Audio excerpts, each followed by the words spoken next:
When Europe started colonizing North America, it was only natural that their colonies would get pulled into the bigger wars back home. While their mother countries had larger populations and strong economies that supported big armies, the North American colonies didn't have these advantages. They had to use their limited resources, their own wit, and the indigenous peoples they lived alongside. England and France would fight 4 major wars in North America during the 17th and 18th centuries, each trying to destroy the other and take control of the continent. King William's War was the first of these wars.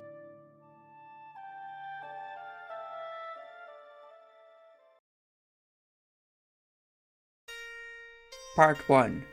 The Europeans and the Indigenous.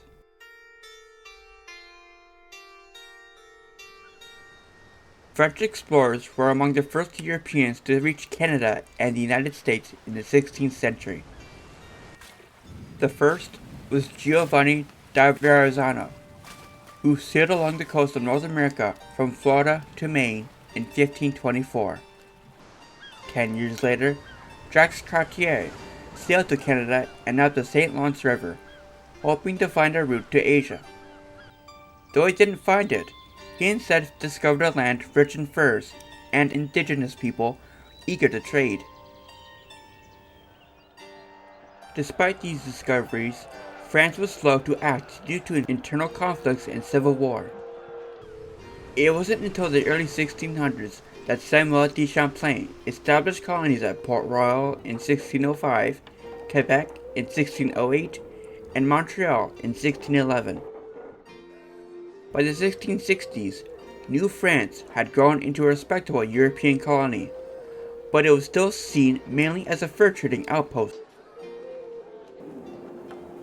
When the Royal Chartered Trading Company, tasked with protecting the colony and making money, failed to do either, King Louis XIV took control of Canada in 1662. At that time, there were only about 3,000 French settlers in Canada. Due to its perceived unimportance, few troops were stationed there, even though Louis had made France into a formidable war machine, boasting a professional army of 100,000 men in Europe. The king appointed a governor to manage civil and military affairs in Canada, while an intendant oversaw finances and justice. The French colonists had little say in how things were run and were divided into social classes. The king granted land, called seigneurie, to loyal followers who became feudal lords, called seigneurs. They rented this land to tenants, farmers, and settlers called habitants, and acted as their judges. Skilled workers had to pay the lords to work their trades. Many Canadiens worked in the fur trade, either for the Royal Company or as independent, usually legal, traders.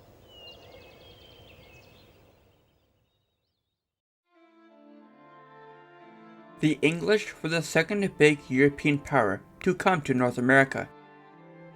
5 years after Columbus set sail, John Cabot, an explorer working for the English king, sailed to what is now called Newfoundland, but, like the French, were slow to act on their findings. The English were busy with important problems in Europe. They didn't focus much on starting colonies in North America and left it to private companies and people. In 1585, Sir Walter Raleigh tried to start the Roanoke colony, but bad weather and poor relations with the natives caused it to fail. The settlers likely moved inland to the Chesapeake Bay area. In 1607, the English successfully started the Jamestown colony in Virginia.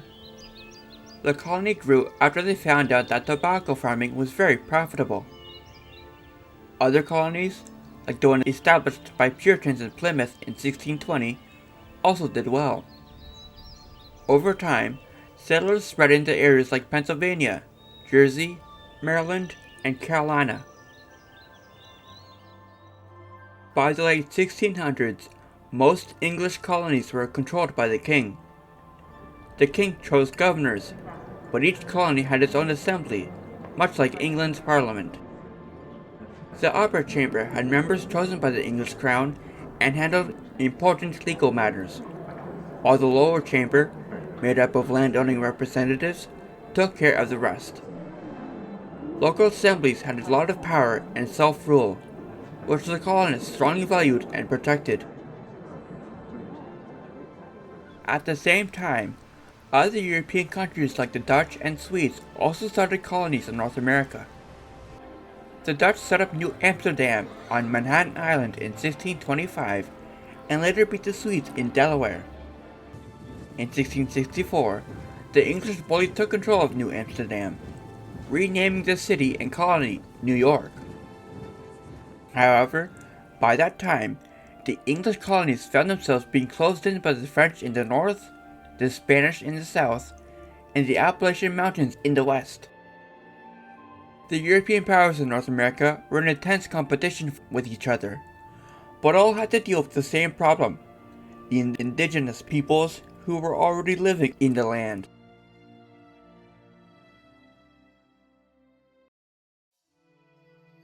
For thousands of years before Europeans arrived, indigenous peoples lived across North America.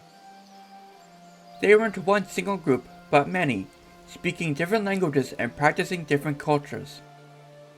When the English and French colonists first arrived, they were welcomed, but quickly realized they had to deal with each indigenous group individually. The main groups they interacted with were the Iroquois and the Algonquin. The Iroquois lived in central New York and around Lake Erie, and were enemies of the Algonquins. The Iroquois united several tribes, the Mohawk, Oneida, Onondaga, Cayuga, and Seneca, into a strong alliance. Those who didn't join, like the Erie and Wendat, were defeated. The Erie were annihilated, and the Wendat were forced to move west. Samuel de Champlain was lucky to settle along the St. Lawrence River with the Algonquins. After being attacked by the Iroquois, the Algonquins could convince the French to help them. In 1609, Champlain and 2 soldiers, armed with arquebuses, helped the Algonquins win a battle against the Iroquois near Lake Champlain. The Iroquois quickly adapted by getting muskets from the Dutch and using them against their enemies. The Algonquins also faced violent land disputes with the English. For example, in 1622, the Algonquins killed nearly a third of the settlers in Virginia. In 1637, settlers in New England killed 400 Pequot Algonquins in the Mystic Massacre. Thus, sides began to form. The French gained influence over several Algonquin tribes, including the Abenakis in Maine and the tribes around the Great Lakes. They all helped to sustain the valuable fur trade. The Iroquois, wanting control of this lucrative trade, attacked the Algonquins and the French. The Dutch and English, enemies of the French, were more than willing to side with the Iroquois. By the 1670s, Anglo-Algonquin relations suffered even more. The Algonquins felt pressured by Iroquois attacks and encroaching English colonists. Under Chief Metacomet, also known as King Philip, Algonquin tribes in New England united and fought against the English in 1675, in what became known as King Philip's War. Though the English won and Metacomet was captured and hanged, the war made it clear that any future conflicts between any of the groups would be even more violent, and that conflict was not far off.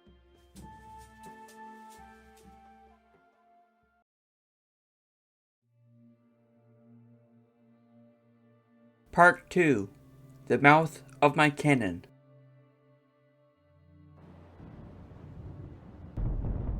In 1689, news reached the English colonies that Europe was at war. Louis XIV started the conflict by attacking Austria in the year prior to claim land along the Rhine River. Meanwhile, in England, the Catholic King James II was overthrown in the Glorious Revolution. His Protestant daughter, Mary, and her husband, William of Orange, were made joint rulers. Austria, Sweden, Spain, and the Dutch allied in May 1689 against the French. Because William was now ruler of both the Dutch and the English, this put England at war with France, along with their colonies. Even before this, tensions were high between the English and French colonies. In 1683, Colonel Thomas Duggan became governor of New York. Although he was Catholic and appointed by a Catholic king, Duggan didn't trust the French and wanted to limit their expansion. He aimed to strengthen English trade with the western tribes the French wanted to control. He declared that the Iroquois were under English protection. Ignoring Duggan, the French governor, Denonville, attacked the Seneca people in 1687, destroying their towns and crops. Later, King James replaced Duggan with Sir Edmund Andros, who became governor of a new dominion that included New York, New Jersey, and New England. Andros invaded a French trading post in Penobscot Bay, forcing the French officer, the Baron of St. Castine, to flee. In response, Castine encouraged the Abenaki to attack the English, leading to the destruction of an English post at Pemaquid in Maine in August 1689. Not to mention that, a few months prior, local Algonquin led a bloody raid at Dover, New Hampshire, in revenge for a previous betrayal by a local English officer. When the English colonies heard about the Glorious Revolution, they overthrew Governor Andros and dismantled the Dominion. In New York, a popular leader named Jacob Leisler took control and declared himself lieutenant governor, but the town of Albany refused to recognize his authority.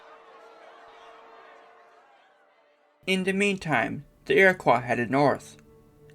To get back at Denonville for his earlier attacks, they struck the town of Lachine, which is just 6 miles from Montreal. On the morning of August 4th, 1,500 Iroquois warriors attacked. It became one of the worst massacres in Canadian history. Many men, women, and children woke up to the deadly blow of a tomahawk. About 200 people died as their homes burned.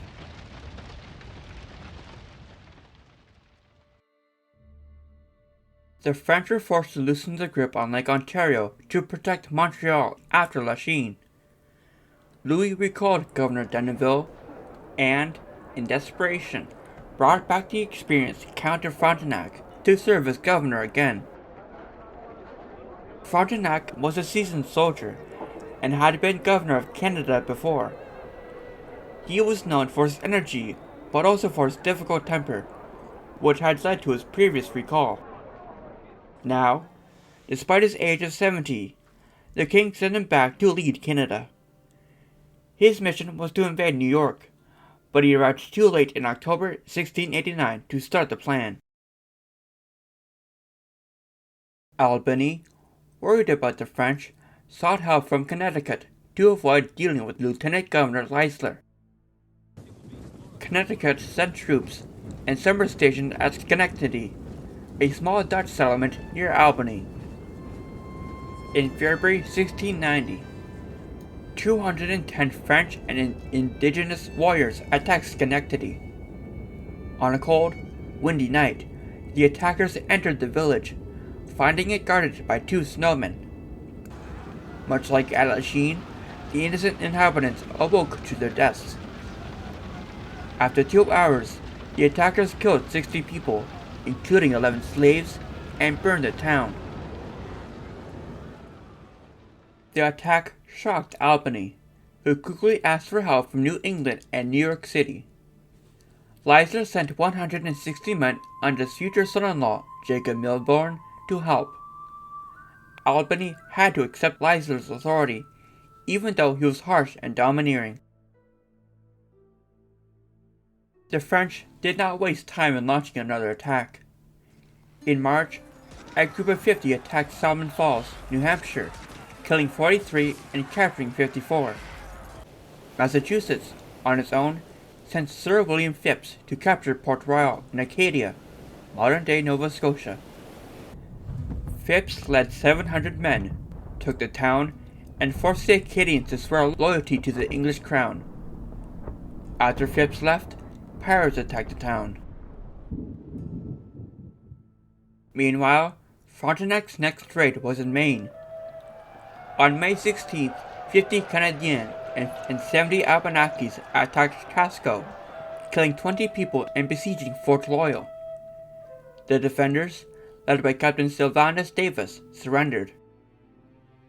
After the English followed out of the fort, the French sicced the Abenakis on them, and 100 men, women, and children were butchered in the process. Captain Davis was carried off to Quebec in chains. A month prior, a colonial conference in New York planned a joint invasion of Canada. New York raised 150 troops, but smallpox hit them. It also hit the Iroquois, who could only send a few hundred warriors. Supplies were delayed, leading to the plan's failure. Frustrated, Leisler jailed the expedition's commander, Major Winthrop, until Connecticut forced his release. Despite the setbacks, Captain John Schuyler led a small raid on La Prairie near Montreal in August. They killed 6 men, took 19 prisoners, shot cattle, and burned houses and barns before retreating to Albany.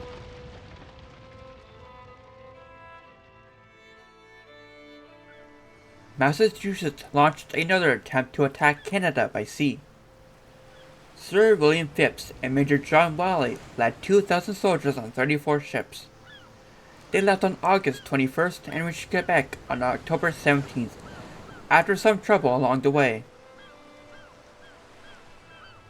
At 10 a.m., a ship with a white flag approached Quebec. French canoes met it, and they brought Phips' messenger, Lieutenant Thomas Savage, to the city.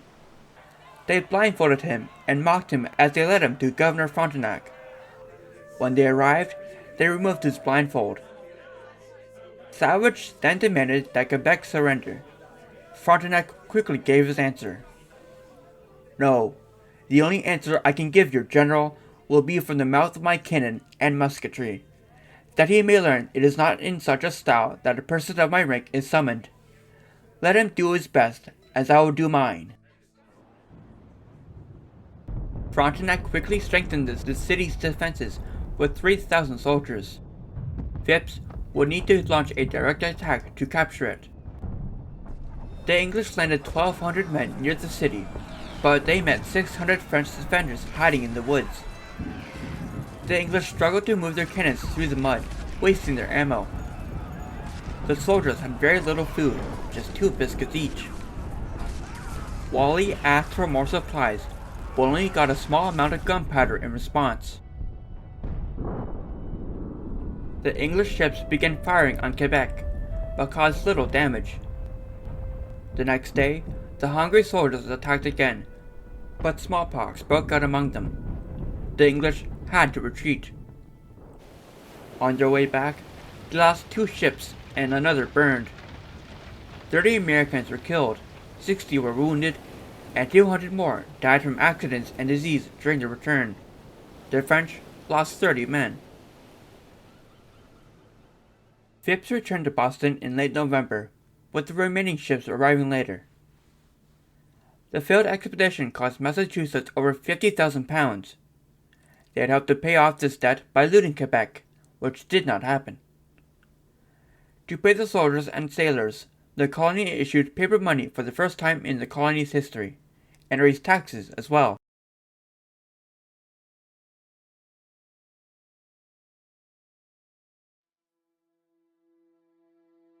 Part 3. The war drags on.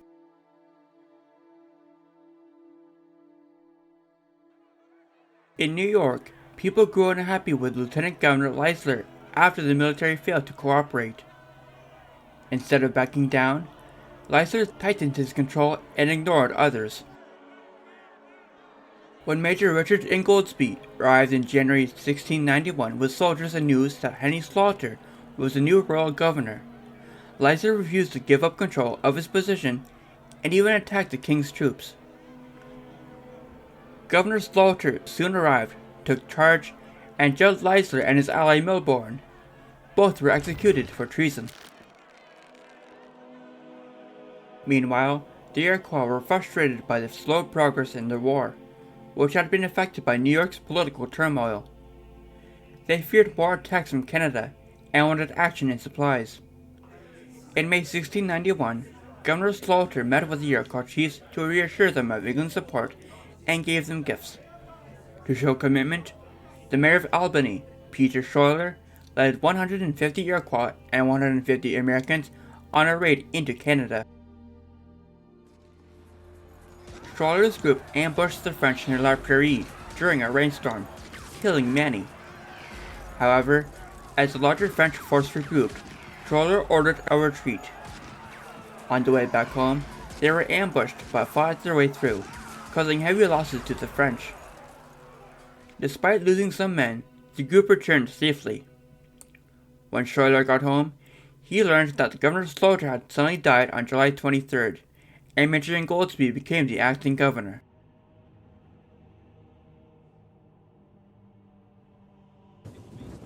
Soon after, Massachusetts, still struggling with debt from their failed expedition to Quebec, sent Major Benjamin Church to lead an attack in Maine in September 1691. Church's raids against the Abenaki were successful, with many Abenaki killed and captives rescued. However, Massachusetts was disappointed because they didn't achieve a major victory. In November, the Abenaki sought peace and signed a treaty to return captives and stop fighting. But the peace didn't last. In February 1692, the Abenaki, along with some Canadians, attacked the frontier town of York. They killed 48 people, took 73 prisoners, and burned the town.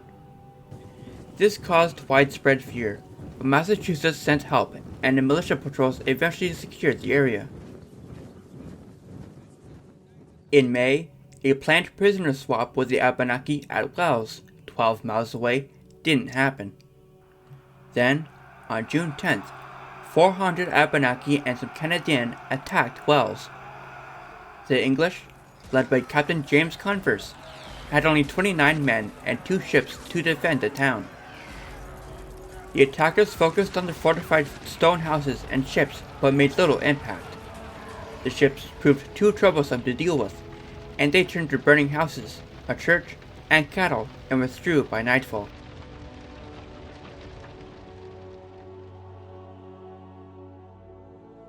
Sir William Phips returned to Boston in 1692 with a new charter making him the governor of Massachusetts Bay. He then ordered a stone fort to be built at his birthplace, Pemaquid. Phips, along with Major Church and 450 men, built Fort William Henry in August. The Abenaki saw this as a threat and asked Frontenac for help. He sent Pierre Lamont d'Iberville to investigate, but Iberville retreated when he saw the fort's formidable defenses. At the same time Phips took office, hysteria swept through Massachusetts. The constant fear of indigenous attacks and a shaky economy made people anxious. What began as one accusation of witchcraft in the town of Salem turned into many. The accused faced brutal tests of water and fire to prove their innocence. Many confessed to witchcraft just to save their lives. There are now over 100 of them in jail, but they betray each other so fast that they say there are 700 in all, wrote one man. Before logic and reason prevailed, 20 people were executed, though fear of the devil remained. In 1693, Captain Converse built another stone fort at Saco Bay, and attacks on the main frontier paused. 13 Abenaki chiefs came to Fort William Henry and promised to release captives, trade with the English, and obey the English crown. However, in July 1694, the Abenaki, urged on by the French, attacked an English settlement in what is now Durham, New Hampshire. The attackers killed 104 villagers and destroyed the settlement.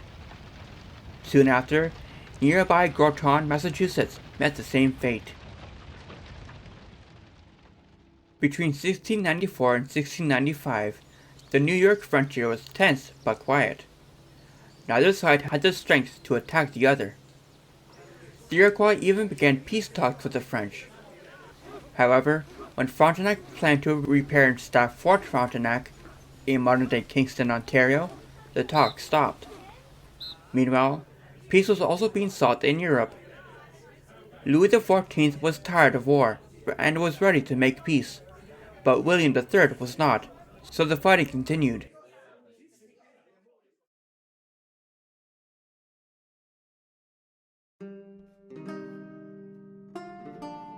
Part 4. Ryswick.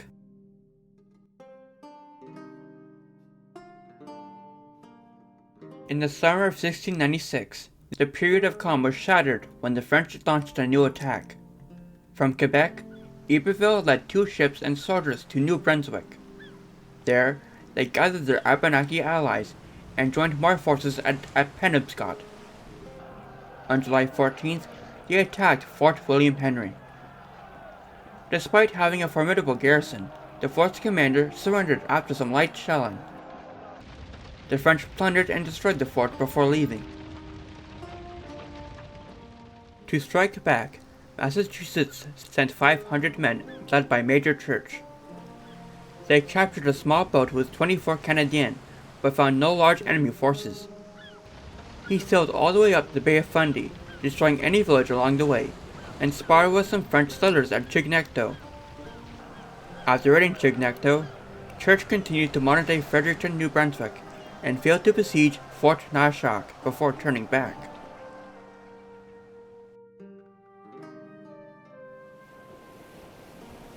Meanwhile, Iberville moved to Newfoundland, where he captured and killed some English fishermen. He then continued north all the way to Hudson Bay, and, after battling with English warships, took York Factory. After Iberville left Quebec, Frontenac led 2,000 men to attack the Onondaga tribe in central New York. The Onondagas fled, leaving their villages burning. Frontenac destroyed their crops and food. The neighboring Oneida tribe asked for peace, but Frontenac demanded they move to Canada. When they refused, the French proceeded to burn down their villages too.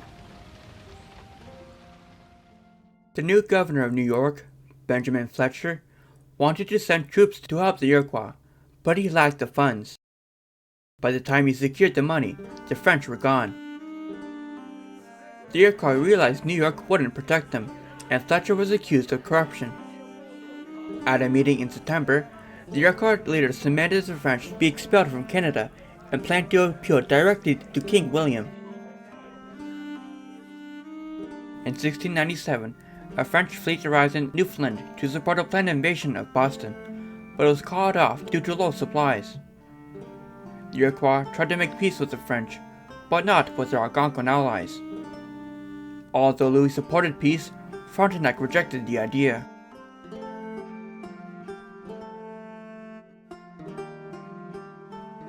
Throughout 1697, the Abenakis continued raiding. One notable attack happened on March 15th, when they attacked several farms near Haverhill, Massachusetts.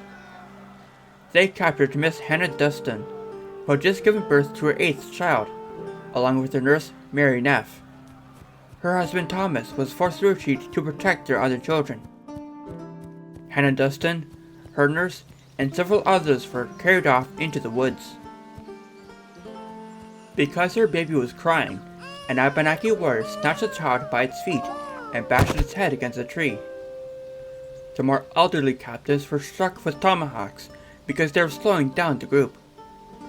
After 6 weeks, Mrs. Dustin, the nurse, and a young English boy killed their captors in the dead of night, scalped them, and returned home. They received a bounty for the scalps, and Mr. Dustin reunited with his wife. The war ended in Europe on September 30th, 1697, with the Peace of Ryswick. France recognized William as England's ruler, made trade concessions to the Dutch, and returned some territories in Lorraine. In America, all land was returned to its previous owners, and unresolved border issues were left for future negotiation, though the French still maintained control of York Factory. News of the peace reached New York and Boston in December, and Montreal and Quebec in February.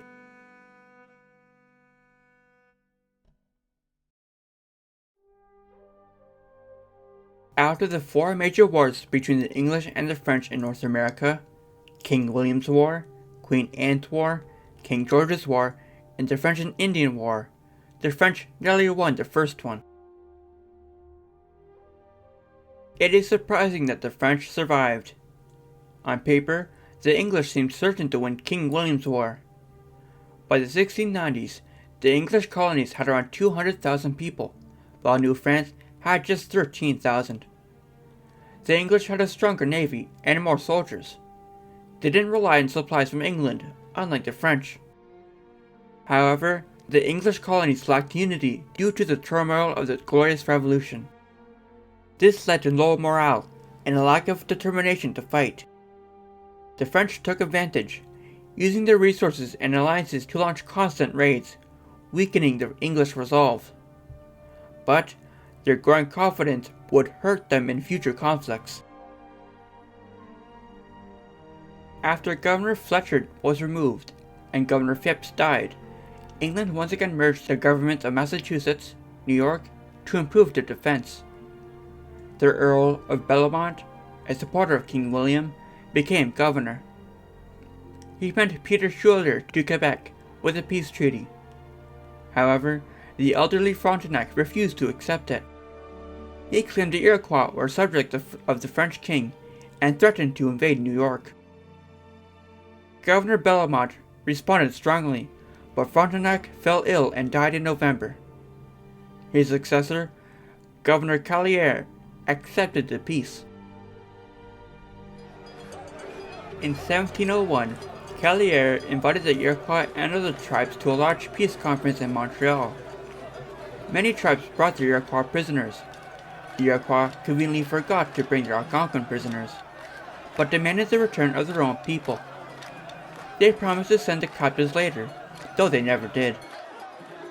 Callieres was satisfied that the Iroquois agreed to stay neutral in future wars. The Great Peace of Montreal ended the Iroquois threat, allowing the French to resume influencing tribes in the West. In the end, the English and the French were too different to coexist peacefully. Both wanted control of the same land and resources, so conflict was bound to happen. By the end of King William's War, it was clear that one side would eventually have to destroy the other. Luckily, the next opportunity to do so was not far away.